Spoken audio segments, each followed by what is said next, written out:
Nous inaugurons une nouvelle technologie de recherche qui est la première de ce type en France. Donc c'est quand même un événement et une belle reconnaissance pour le site de Montpellier, notamment en cancérologie, puisqu'il s'agit du CITOF, qui est donc une nouvelle technologie qui permet d'étudier une tumeur de façon complète, à la fois de caractériser l'ensemble de ces cellules cancéreuses, mais aussi de cartographier complètement l'ensemble des cellules qui composent l'environnement de la tumeur. En tant que président de l'ICM et représentant l'État, c'est une chance inouïe, c'est un jour heureux parce qu'on a un équipement de niveau mondial. Et l'avoir ici à Montpellier, qui est la ville, le site, la métropole, leader en matière médicale, qui apparaît sur des classements mondiaux comme ceux de Shanghai, c'est une chance inouïe parce que si nous gardons les chercheurs et si nous ne les dotons pas des moyens technologiques et techniques, nous régresserons. C'est un projet qui coûte 3 300 000 €. Nous avons fait le choix de le financer de deux manières. Il y a l'Union européenne qui nous alloue des financements et donc ça a permis de payer 1 300 000 € de ce projet avec l'argent de l'Union européenne, donc 40% du projet. Et puis la région a fait le choix de boucler le tour de table rapidement parce que c'est un projet qui est financé à peu près à 10% par l'État, 10% par les mécènes, des entreprises privées qu'il faut saluer et 10% par l'autofinancement de l'ICM. Et l'Union européenne 40%, il restait bien 30%. Et donc pour ne pas perdre le temps, parce que lutter contre le cancer c'est une course contre la montre,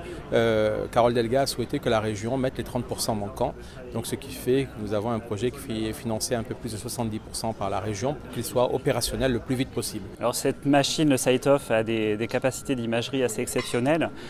puisqu'elle est basée en fait sur de l'imagerie de coupe de tissu et le CITOF, contrairement à de l'immunohistochimie plus conventionnelle, permet d'augmenter en fait le multiplexage des paramètres que l'on peut regarder. En d'autres termes, ça veut dire que l'on peut visualiser beaucoup plus d'événements, beaucoup plus de choses à l'intérieur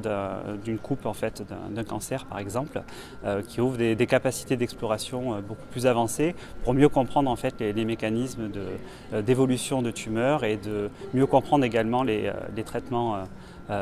plus émergents qu'il y a aujourd'hui en oncologie. Pour Istalim, être partenaire du CITOF, c'est l'occasion à la fois de se préparer à la nouvelle génération technologique et de continuer à être dans la course, mais c'est également l'opportunité de proposer à certains clients qui seront vraiment sélectionnés projet par projet,